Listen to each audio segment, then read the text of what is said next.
Goodness me. Hi.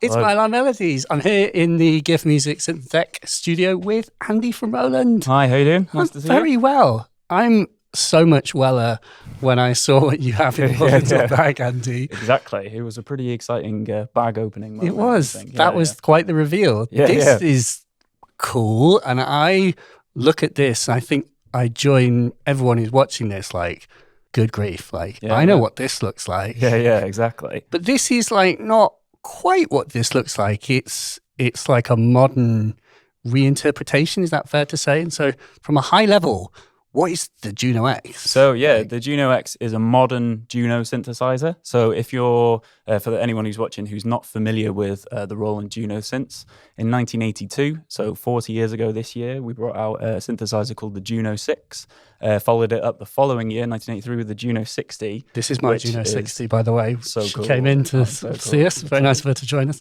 And then the following year, in 1984, we had the Juno-106, which is maybe the most famous out of those three models. And as you can probably see from the Juno-X, it is very, very similar in terms of the styling sort of the Juno-106. But the Juno-X is a modern Juno synthesizer. It's kind of, if we're creating a Juno for the modern age, you know, what would that be? So it's a full-size Juno keyboard. It looks like a classic Juno, and it has the same sort of user interface, so friendly kind of sound design options, and it sounds like a Juno as well, which is amazing. Just like, I'm a real like synth nerd, and I'm a real Roland nerd. I own a lot of Roland synths. I've played with lots of Roland synths over the years, and I guess when I look at this, first and foremost, is it a vintage synth in all but, you know, name, as it were? Is it like, can I get to what extent is it going to give me that like vintage Roland satisfaction? That's where I look at this. I'm like, so, like I say, it's a modern Juno synthesizer, but it has those classic instruments built into it. So on the front panel, you can see on here, we have full recreations of the Juno-106 and the Juno-60. I mentioned the Juno-6 earlier on there. The difference sort of between the Juno-6 and the 60, as you know, is that the 60 had, you could say, preset patches primarily. So you can obviously get the sound of the Juno-6 using the Juno-60. And the other cool thing is that we have a brand new Juno-X native synthesizer engine, which is designed, if we were imagining, you know, what would a Juno synthesizer for the 21st century really sound like? Yeah. And, you know, we'll get it into a minute, but that has, you know, it's got a brand new Juno Supersaw waveform, which we've never kind of put before into a synthesizer, and quite a few different extra parameters that maybe people may have wished for with Juno, so they can take it in new directions. Wicked. Let's play first with like the vintage modes. Can you give me a kind of like unashamed 106 vibe, you know, from this? Yeah, sure. I was good. Well, so do you want to start with the 60? If maybe we should.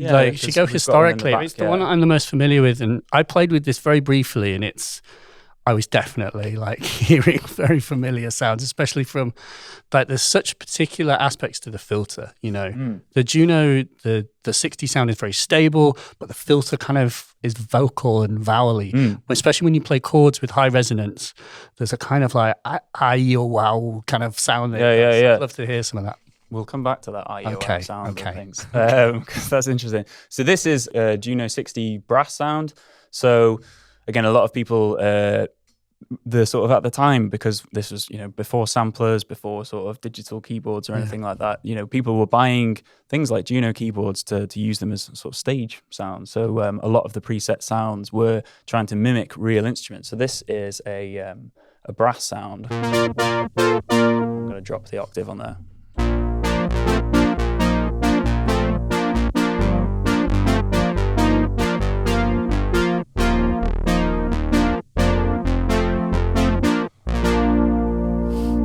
Get that nice sort of just warm the vibe. Has he got the chorus on there as well? Yeah. So another really famous thing about the Juno synthesizers was the Juno chorus circuit, which at the time was because the Junos were just one oscillator synths, and it was a way of trying to, how can we add in a feature that sort of thickens up the sound. So they came up with this chorus circuit, which has become iconic.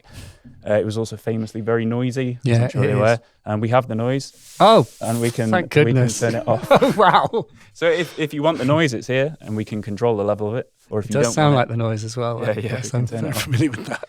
Another nice thing with the chorus, though, so this is another modern feature. So as on your Juno 60 behind us, you have two main modes, which was 1, 2, and 3.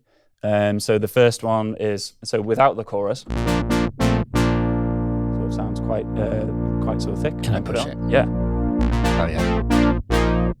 So it thickens it out. Number 2, a bit more modulation.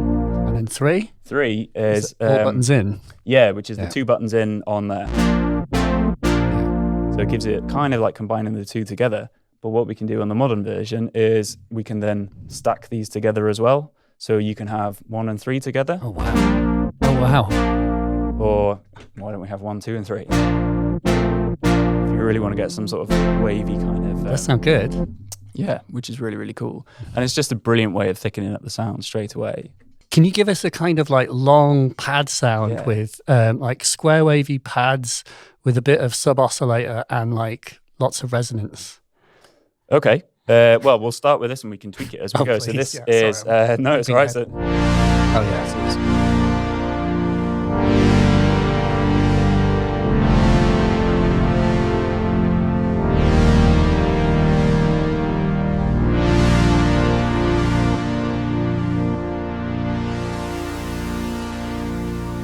this is just, well, as we call it, Juno 60 big pad. But also with the Junos... it comes with most of the original presets that were on them as well. So we do have a huge selection of preset sounds that you can go through, but if you want, you can also access some of the original preset sounds. So we have things like the Juno 60 string sounds, which is...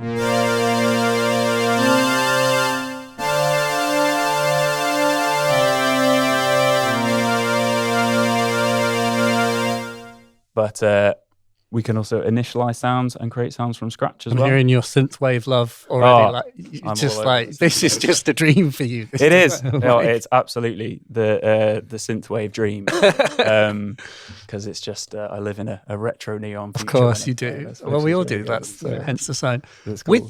With polyphony, what is the maximum amount of simultaneous voices this can make? Yeah, really good question. So on the original Juno synths, they were six voices, so you can play sort of 6 notes at the same time. With the polyphony on this, as a modern synth, it kind of it depends on how you're using it, really. So so this is part of our Zen-Core range of synthesizers, and it does have the Zen-Core synth engine built into it, which is you find that in the Phantom, the MC707, which is a really, really powerful synth engine in its own right. Like 4 parts of beast. Yeah. So if you were just using that on its own, you can actually have up to 256 voice polyphony. However, bonkers. Yeah, exactly. Bonkers. However, the sort of preloaded models, the vintage style models and the Juno-X, because they're a bit more processor intensive, they have about 32 voices. Still. So wait, the Juno 60 and the 106 are 32 voices? Yeah, in these kind of models. Yeah. That's really cool. And you can layer up to 4 different sounds together in a scene, and also combine them with sort of like a drum part as well if you wanted to. And if you're using it in that mode, it'll sort of assign polyphony algorithmically. Yeah. So it always kind of prioritizes whatever you've got as part 1. But it's analyzing in real time. So it's I don't know if you want to play I know you've got a demo here that's very synthwave. Exactly. And Yeah, which is just really good fun. So.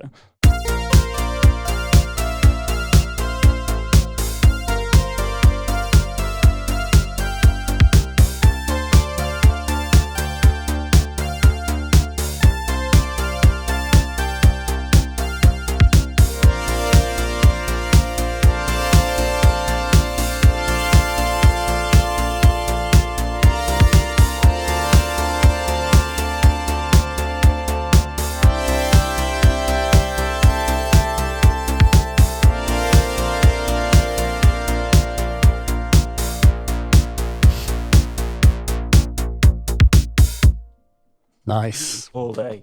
It's just fun.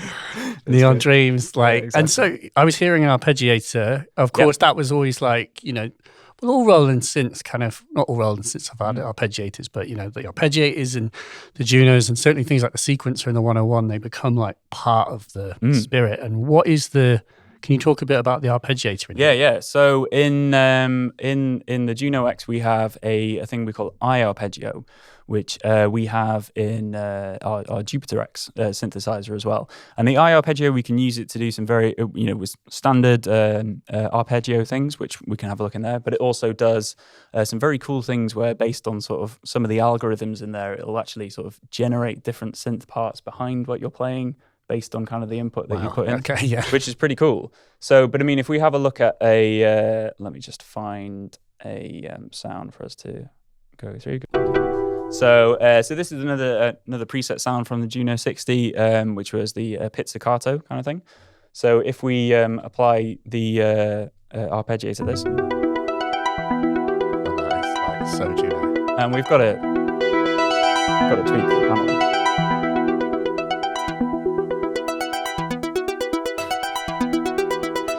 Slightly spooky because I'm like, what I hear doesn't marry with what I see. Like, I'm expecting to see that, but it is really good.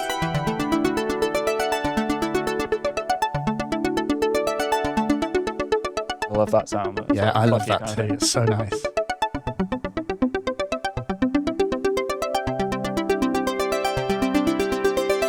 So this sounds really, really good. With the arpeggio, we can do a couple of cool different things actually. So, I mean, as you'd expect, there are lots of standard different arpeggio types, and you can change the octave range and things on that. But we also have a new feature, sort of probability, where when the arpeggio is running. So let me just sort of set this about 50% and play this on here. It'll kind of give us a bit more of a rhythmic kind of feel and drop out certain notes. If I turn it on. Oh wow! And if I mess with the amount, so you can either have it so that it's not really dropping in. And that sounds really good. Like, nice. We have lots of different algorithms as well that you can kind of mess with, and is that the algorithms to choose how it is dropped out? Yeah, basically. Like, so it's not just like actually random in the sense. No. Some kind of human. Yeah, there are kind of, I suppose, like different rhythmic patterns that are kind of programmed in, but then the probability of certain notes being dropped out on there. Yeah, it's way more musical that way, to be honest. Yeah, which is really, really nice. And the arpeggio function itself, the I-Arpeggio function that we were talking about, let's just have a quick look on this one. So, as I mentioned, because we can have 4 parts running at the same time, we can have 4 different synthesizer sounds running plus sort of a rhythm pattern. With the I-Arpeggio, it kind of, based on what you play, it will sort of give you different kind of backings, and it will sort of react a little bit to what you play. So this one is called Juno Edge. This is sort of an example of that.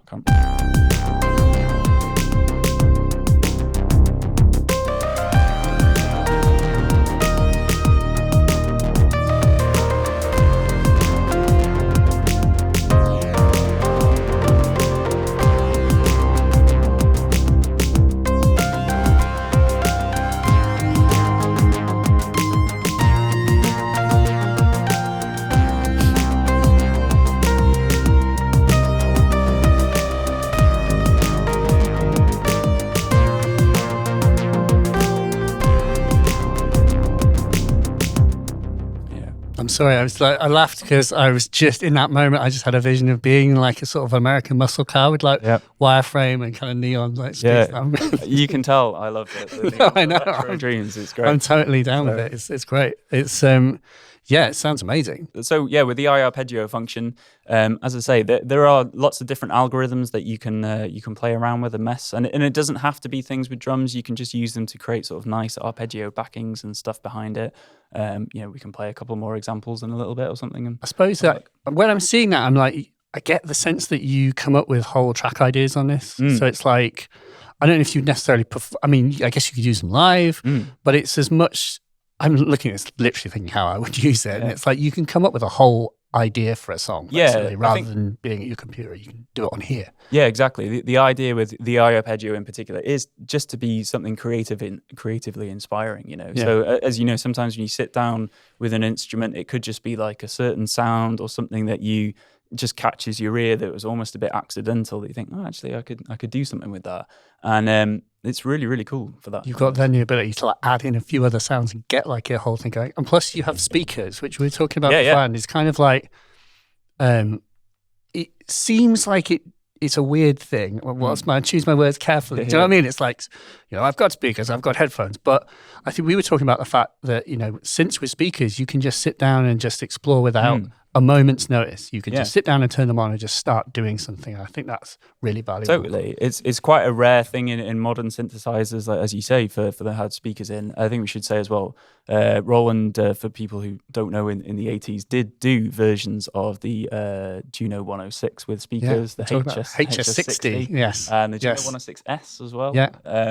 And the other thing is, when saying as well, when they made the Jupiter 8 back in 1981, the engineers wanted to put speakers into the product because it was this, their thinking was that every acoustic instrument gives you, some acoustic feedback. Even an electric guitar, when you're strumming it, gives you some form of acoustic feedback. So synthesizers should be the same. When you play them, the sound should come from the instrument. But sort of, cost-wise and technologically, it perhaps wasn't possible to the standard they wanted at the time, but it is now. So, I think it's cool. It's like you can just sit down and play. Yeah. And then there are like piano sounds as well in this as well, we should say. So it's things like, I also look at this and thinking it would be nice to be able to like practice scales and do things like that. And for those kinds of things, you just want to be able to sit down and play. Yeah, exactly. And again, another thing is we were saying is, synthesizers like this at the time, they were designed to replicate sort of real instrument sounds, so a lot of the presets were always focused about sort of pianos or strings or organs. You were playing that like 106 piano. Sounds really good. Let's do that. It's not a piano sample. So this was a preset of an acoustic piano from a Juno-106.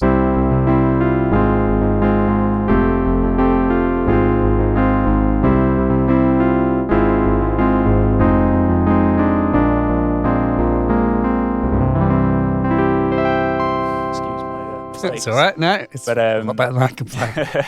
but yeah, I mean, as you can tell, it's like it's sort of, there's a sort of charm to it. That's the point. It's not a piano, but it's the type of piano that only a 106 could make. Yeah, and exactly. I mean, the thing is that was as close as they could probably get it, really, to sounding like an acoustic piano using subtractive synthesis.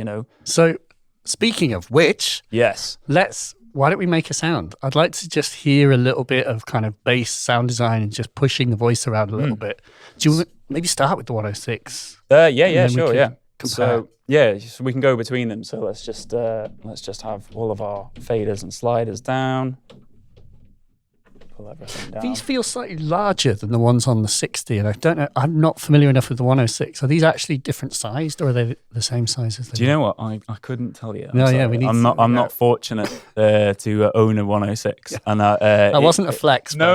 It was just I've missed out on buying one, I think, about twice on eBay. So unfortunately, someday it'll go my way. But and unfortunately, I've not had access to both, kind of like whilst having them in together. But one thing, actually, all of the controls on this are high resolution digital controls. So they have 1024 steps of resolution. So super, super smooth. You can get really, really precise with sound design with them. So if we're building something from scratch, one thing that was was great about the Junos was that they were really, really sort of quick and easy to get sounds going. So we have a few different types of waveforms. We have a square wave, which you can only turn on or off on a Juno 660 and 106. Yeah. And we also have a saw wave and a sub oscillator as well, which is a square wave, sort of an octave below what we're doing on there. But with the white noise as well. With the pulse width wave, we have pulse width modulation, which allows us to shift the length of the square wave in between, and this is at the moment being controlled by the LFO. So if we bring in the sub oscillator,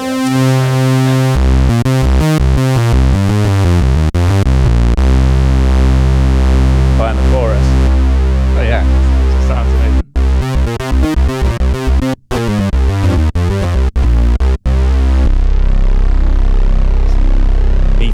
Sounds really good. Yeah, that is good. Which is cool. And then it goes through our filter over here. And resonance.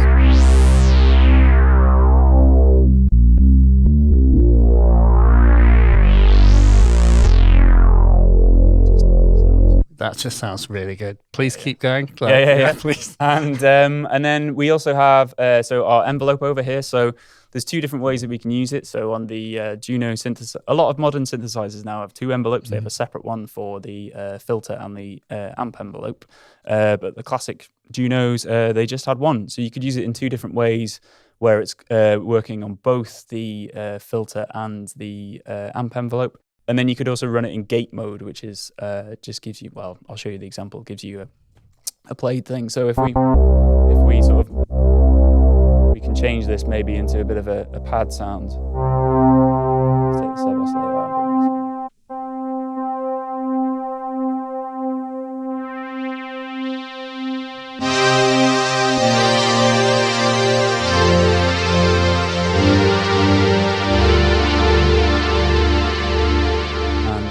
If we run it in gate mode, then the envelope is only going to be based on the filter. So actually it gives us a more sort of straightforward attack kind of sound. Organ style.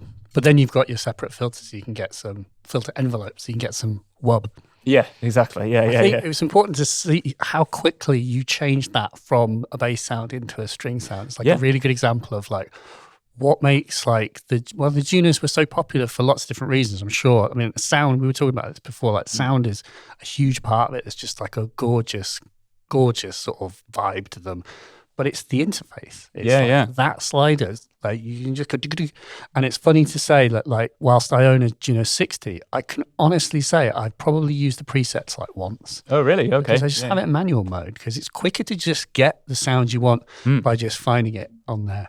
Yeah, totally. It's such a successful interface. You know? Yeah, exactly. It's a delight. Whenever you're on a sound, if you just want to initialize it, if you do Shift and Enter, and then we have a tone initialize function, and then it just blanks it to be your starter tone, so it's easy to sort of get in with sound design straight away there. Wicked.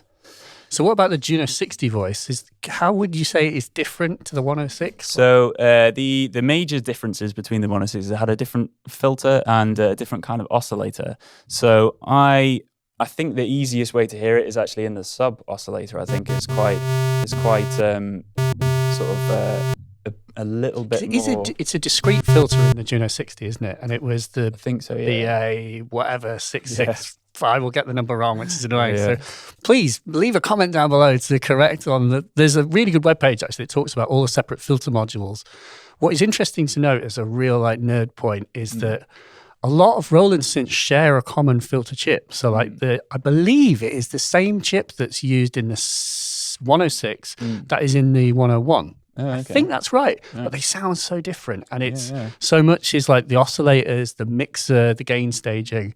I may be wrong about that, and by all means correct me. I'm sure people will, but it's interesting to say that there's more than just the filter. It's like the whole model. That's why it's important that the whole model is done, not just filter. Yeah, it definitely has its own character and its own vibe. As I say, I think the sub oscillator on the 106 is a little bit more meaty. So which one are we hearing right now? So this is the 60. Yeah. Oh yeah, it's more low end.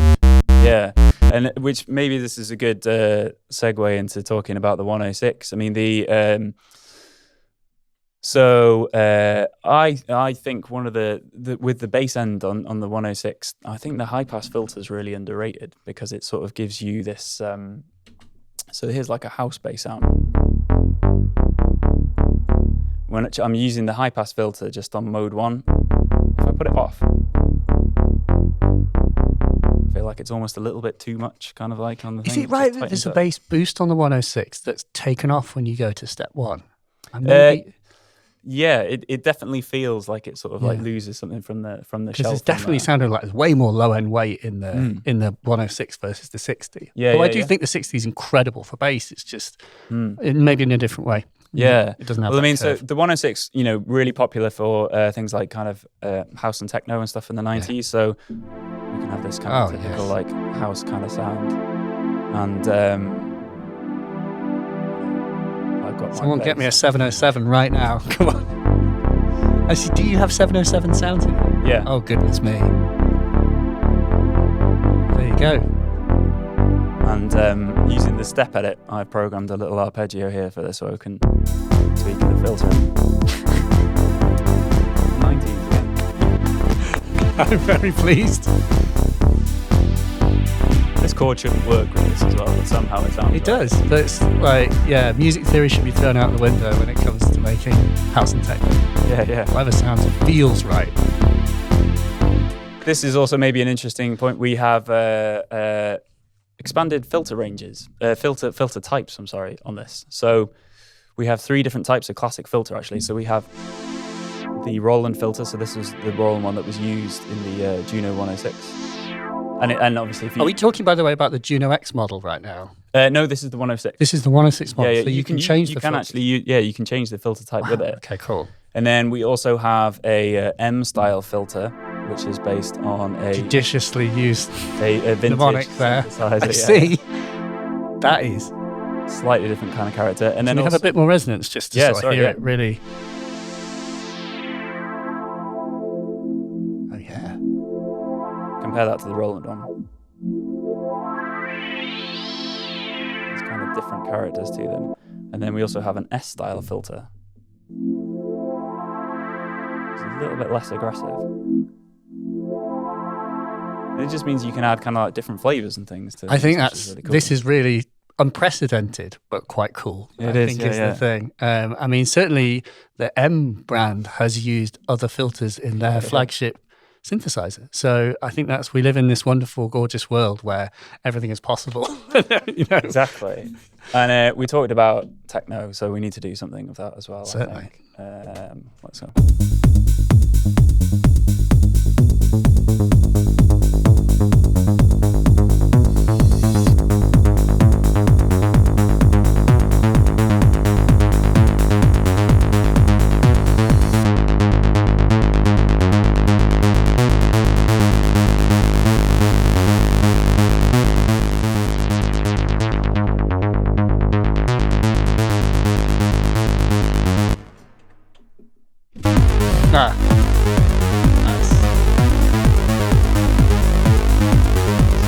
Yeah, it's good. I mean, Roland and techno are very much like, you don't really get techno without Roland. We drive circuit. Yes. Bringing this. So let's just.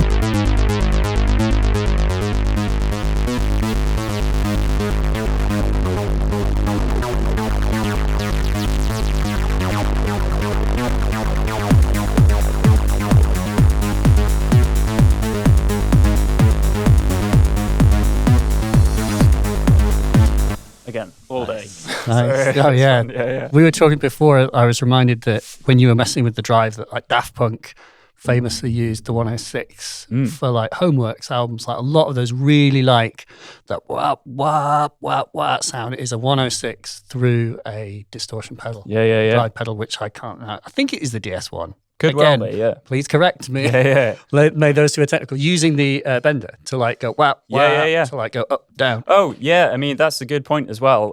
You can, if you wanted to, you can assign how much of the filter is controlled by the pitch bend as well. Yeah. And the LFO modulation. That's always critical because you can really find that sweet spot. So when you whap it to the right, it's like hits the filter in just such a nice way. Yeah. Which is very, very cool. So obviously we've looked at the 60, the 106. What, regarding other models, what is the Juno-X? What is this new Juno for the 21st century? Well, it's exactly that. So it is a brand new Juno synthesizer engine for the 21st century. It's kind of like a modern interpretation of the Juno sound. You know, where would we take it if we're taking it into the future? And it's kind of, it's perhaps more closer in terms of sound to the 106 than it is in the 60, but we have a lot of additional parameters that we can use to sort of expand the sound and stuff. So the first thing is that we have a brand new Juno supersaw waveform. So in the Roland GP8000, which was a big blue beast from the end of the 90s, we brought out the supersaw waveform, which is 7 saw waves stacked together, and you can sort of detune the middle 3, and it became really sort of iconic in trance and other genres like that. And we have that now with the Juno sound. It sort of replaces if you bring it in, it replaces the pulse width wave. And we can have a bit of an example on here. So on this particular sound, let's take off the chorus to begin with. So we'll start off without the supersaw and we can sort of bring it in.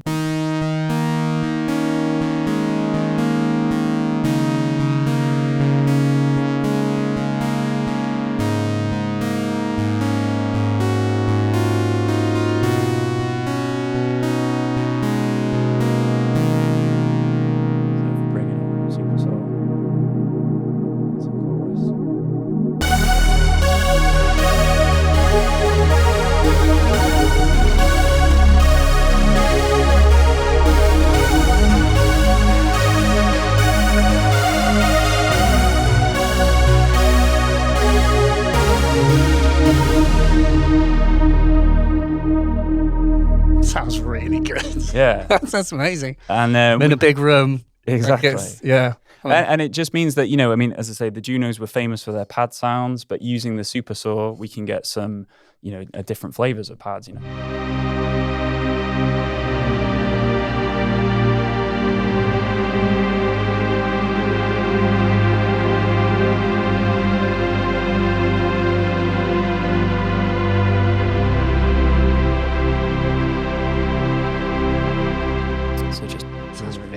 Well, and that sounds like samples, but it's not, obviously. Yeah. That's the point. It's just really good. Yeah. Really good synthesis.com. Exactly. And it's Roland.com, but you know what I mean. Yeah.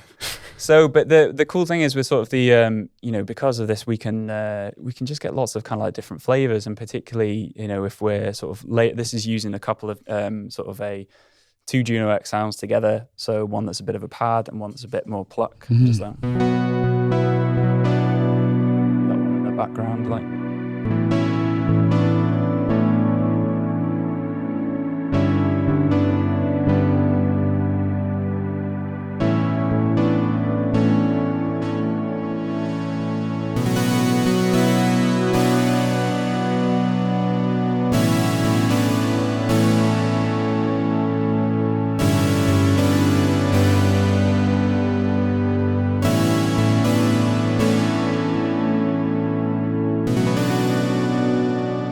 I think there's a John Hughes film that you need to do the score for, Andy. Like, this is like, I know, exactly. Yeah, that's the sort of sad end for, It is, yeah, for the big character. win.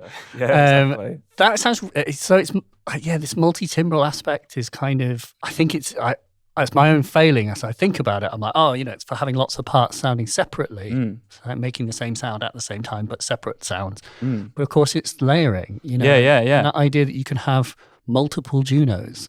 Exactly. That's really cool. I mean, so the one that the patch that we started with the video, that was we had this Juno-X big bass sound, and then I split it so that in the right hand we had the 106 playing this sort of brass kind of patch out of it.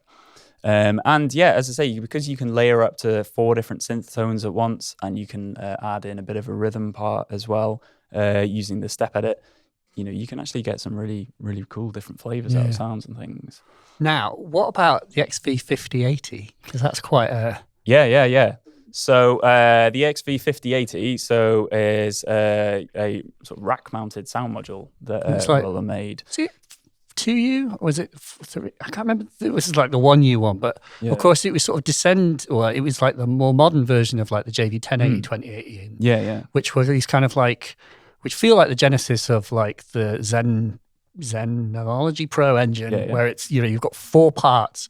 And as I understand them correctly, although I own a JV1080 that I've not really programmed sufficiently and it will show, which is that there are 4 parts.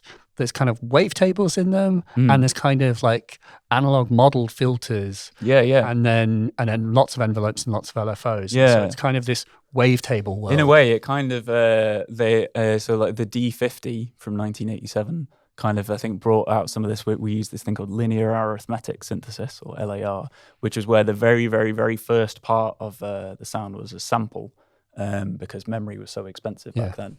Couldn't have long samples, and then a traditional sort of subtractive engine would take over.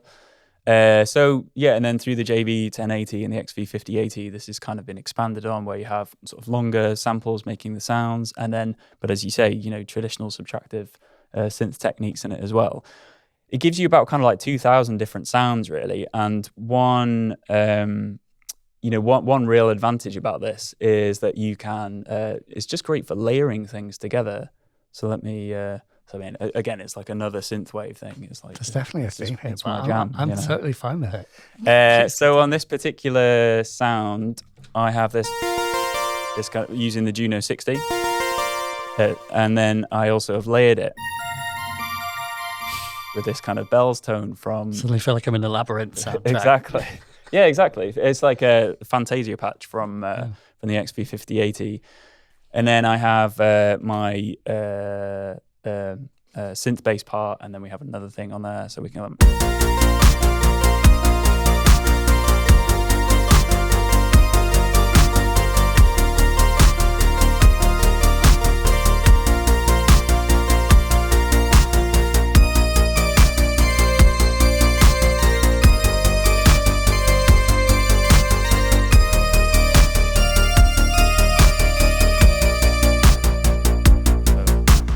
But it just, obviously you can use it in loads of different ways, but it's just great for layering stuff on there to give you that kind of fairy dust on the top of the sound. Do you have like something that's kind of like, I think of like electro music and like icy pads, it's that kind of like crystally sort of long pad sounds that are very digital. Is there a good example of that kind of thing? There will be. Whether I can find it quickly is a thing. So yeah, we have over 2,000 different kind of different sounds that are built in with the. That's a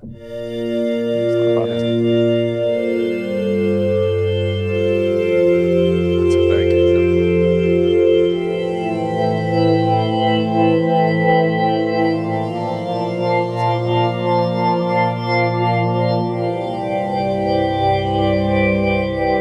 These kind of things are just great. Like that's the thing, and I think it's. I'm sure everyone watching this is like on board with this kind of thing at this point, but it's just digital is not a dirty word, and the what is amazing is having access to both really lovely, gorgeous analog synth and really lovely, interesting digital synths. And then this is a good example because it's all in one box. It can be married in a way that's difficult to do, or I think people are less likely to do if you have separate synths, because of course you can MIDI one synth into another and you can play them at the same time, but I think there's a certain value, especially here, where they're just all in the same interface. They can be saved together and you can really do things that were never, well, maybe they were possible before, but they were hard to do. They're all in this one interface. It's just, and it becomes sort of creatively inspiring. I think that's the thing, is you don't feel like you're reaching limitations, which is really, really cool. And maybe, talking, maybe we could talk about the aging and conditioning parameters and stuff. Yes. So I know what you're going to say. Exactly. So if I thought that the patch we were looking at, which was the Juno-60 brass. which is a real analog style kind of patch. So there are a number of different parameters that we can tweak. So we can go down to the bottom, and we can change the amount of we can change sort of the condition of the synth, which sort of simulates a bit of the sort of the way that sort of control different components might sort of. Is that to say that all of like things like envelope times, things like, you know, settings will all vary somewhat? Yeah, a little bit. Per voice potentially. Yes, I mean, yeah. So it sort of is usually set on a default of like about 4 of 100. If we turn it all the way up to 100. Oh yeah. Here, some notes are much brighter than others. Yeah. Not sort of triggering correctly. Envelope times and things will change. It's, you know, having talked to people who like model, you know, do sort of modern virtual recreations of vintage synths, it seems that it's that tiny disparities in all of the settings that make them all different. And of course, that's what makes individual analog synths a bit different. Yeah. Because they've all aged and they all have different tolerances now. Yeah, exactly. Talking about sort of expanding parameters, we also have a control called parameter expansion, where if you turn that on, it just allows you to take each one just a tiny little bit further. What? So like do you mean like longer envelope times or like? You know? Yeah, I mean we're only talking like just a little bit, just to compensate for the sort of different. Well, you know, that is a very accurate thing, because as you may have noticed on my Juno-60 when you had a go, is that I literally can't put the envelope settings to their full extent. They stop like 3/4 of the way. So very realistic. Of course. We also have pitch drift as well. So this, you know, you could use it quite subtly, just to give a bit of that slight detune. But again, if we turn this all the way up, or maximum. That is so wonky. Can you have like a little bit, maybe like, and then try just some long, you know, bit of this? Yeah, I'll tell you what, let's have a different sound. Let's just go for... Basically, I mentioned this because, I have the modded Juno-60, and it has the TurboTech Juno-66 mod, which you change the CPU in the synth, and one of the things it adds is detune, where you can, because it's such a part of the Juno sound to have the precisely timed and like pitched VCOs, the moment it goes out, it becomes this otherworldly beast. And so I'm really excited that that's people who get this will get a bit of that vibe. Yeah. So pitch drift on 60.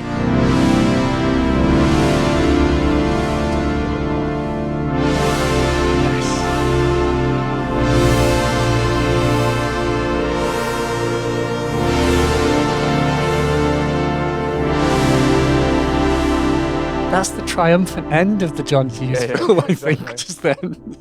Exactly. That's exactly what I'm talking about. Amazing. And to go along with it, with these things, so on the screen, you can probably see on here, we have a temperature that is readed out on here. So it says 38 degrees. This is quite warm in here. And that's actually the temperature inside. Yeah. So it has an internal temperature gauge, which is monitoring the temperature of the synthesizer and then adjusting the tuning in real time to match that. So that is, let's just in case anyone wasn't clear on what you've just said, is that it monitors its own internal temperature, which it must do anyway, just for its own sort of, but it's using that data and it's making the synth go out of tune or into tune as a vintage synth would, based on those temperatures. Yeah. So, I mean, if you've ever fired this up on a cold day as a, you know, it'll be slightly out of tune. That is very, very, very geeky and cool. It is. So if we, I mean, at the moment it's set on real, so it's just obviously reacting to what it is. And what is cool about this is it makes it feel like it's like a living, breathing instrument that's like in reacting to your environment, which is insane. It's great. But we can skew that. So if I put the temperature, you know, so if we're at sort of say 33 degrees, you know, this could be standard. That's all cool. If I bring it down to say 16, slightly wavy. If we bring it all the way down to 1, you can already hear it's kind of sort of just that sort of waving. It's a bit kind of like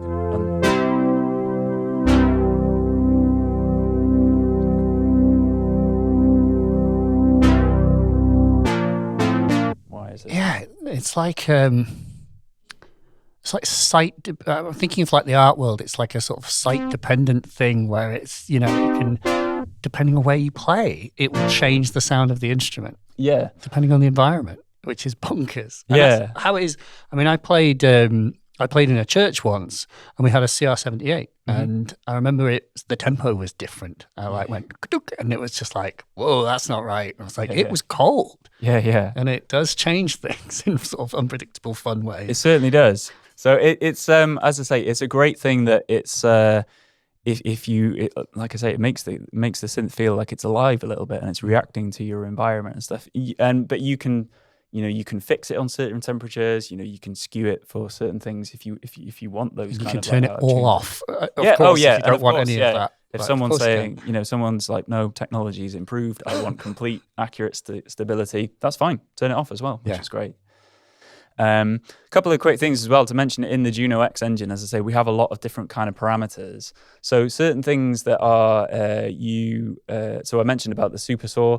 Other things that they're just sort of creative features that we perhaps haven't got enough time to go through everything, but we have different things that, like, you can adjust the instead of being able to just shift up octaves, you can do it individually via step. We talked about on the Juno 106 and 60, the pulse width and the saw wave are just on or off. Yeah. But then on this one, you can completely control the levels of them. So you can just bring a little bit.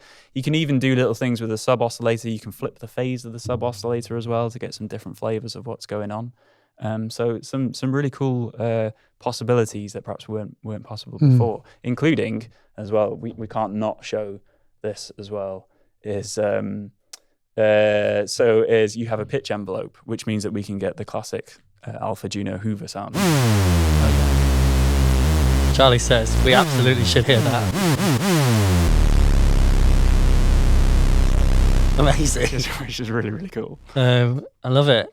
And so I suppose the only other things to mention is, because we've been talking about it a great deal as a synth, but I mean, it does have like a very good piano model, and there is also a vocoder, right? Yes, there is a vocoder as well. So there's two different vocoder models that are kind of based on the VP 330, and we've not got a microphone connected at the moment, but it sounds good. So okay, it is. But good. The piano, like, maybe we should hear that. Yeah, sure. Yeah. So let me just go to.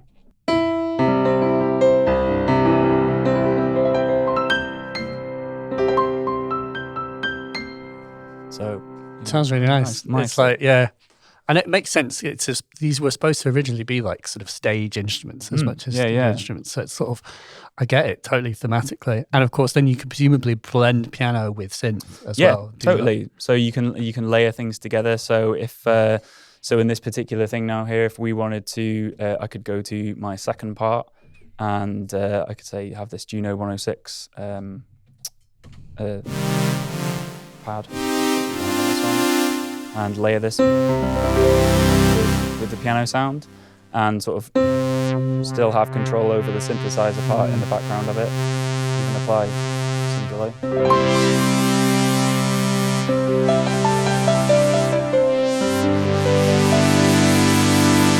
So you can use them in creative ways, you know, however kind of like you'd like, really, which is ace. Yeah, that's as it should be. It's like the best of the past, and it's with a nod to the future. We can blend vintage things and push them around in like weird new ways. Exactly. I think that's really cool. And maybe, I mean, just as well for anyone who's wondering, so it is like this is an aluminium body. We have proper balanced XLR outputs on it, really, really high quality digital to analog converters. You know, an IEC sort of power connection on there. We can do audio over USB, MIDI in and out, you know, so lots of obviously newer features technologically wise that'll make it a bit more exactly. And then there is also, you were mentioning like there's the kind of patch memory cloud thing. Yeah. I mean, with the Connect, I don't know if you maybe want to mention, how does that work in practice? What can you do? Yeah, so we have this product called Roland Cloud Connect, which is the USB connection on there. And what this allows you to do is it comes with a 12-month subscription for Roland Cloud. Roland Cloud is, if you're not familiar with it, it's a place where you can get lots of patches for your Roland equipment. You can also buy synthesizer plugins to use on your computer or drum machine plugins, or you can subscribe and you can just have access to whatever you like. You know, you get access to everything if you have an ultimate subscription. The WC1, what this allows you to do is wirelessly install new sounds and new plugins. So we have, so obviously you can program your own sounds on here, but it's always nice to have inspiration from new different tones. So we have a bunch of Juno 106 sound packs that have been made by big name sound designers. You can load them in wirelessly. You can save them on there. You can tweak them, customize them. And then they live in your machine, and you you don't have to have this connected all the time. So once you've loaded in content, it'll stay on there for 30 power cycles. So as if you're using it once a day, let's say for a month, and then you just need to connect it again and connect to the cloud and reauthorize it on there. Cool. So very, very cool. It's like a sort of patch librarian. You can also do this via USB, presumably, as well. Yeah. Oh, yeah. If you wanted to, you can save sounds that you've made in the cloud, or because, as I say, this is a Zen-Core product, it is compatible with our other Zen-Core products like the Phantom, the Jupiter X, the MC707, Zenology Pro, and those software things. So if you're collaborating with someone on a project and they say, hey, I've made a really good Juno 106 sound using the model expansion for Zenology in my computer, they can send it to you. You can load it straight in here. You can tweak it, save it, send it back to them. They can use it again and tweak it further. It's a really, really nice way of collaborating between different musicians. It's a whole happy family. Exactly. Things, modern things. Well, Andy, I've loved seeing and hearing this. It sounds wicked. It looks wicked, and it feels really good. I can say it feels better than my Juno 60, quite honestly, because my Juno 60Ds work. So it's this feels amazing. And I've loved hearing the sounds. I just think it sounds wicked. It's full of possibilities and interesting things. Exactly. And if you're a customer, you've always fancied a Juno 106, or just you like the sort of creative aspect of using that interface, then this is great for you. And it can be very simple, or you can have lots of different layers and things, and use the Juno-X engine to take it in places that perhaps weren't possible before. Yeah, it is. This is a synth that I never intend to part with, I must say. So I don't blame you. Whether or not I end up getting a Juno-X, I can certainly say that Juno synths are like lifelong partners. If anyone was kind of looking for a first synth, I mean, there are lots of choices, of course. That's the amazing thing. We have so much choice, but this is a winning interface, as it were. It's just such a fun way of exploring sound, and also the Roland sound is just gorgeous to me. It speaks to me on a very sort of lizard brain level. That's good. Maybe because of my musical upbringing. I like it. So, Andy, thank you so much. Thanks very much for having folks. If you have questions, please leave a comment. Obviously, we're happy to answer questions. And if you are looking at the Juno-X, Give Music, Sell Things, of course, there will be a link below to the Juno-X. You get prices and get more info. Ask questions again, of course. So, yeah, thanks very much for watching, and we'll see you next time. Bye. Bye.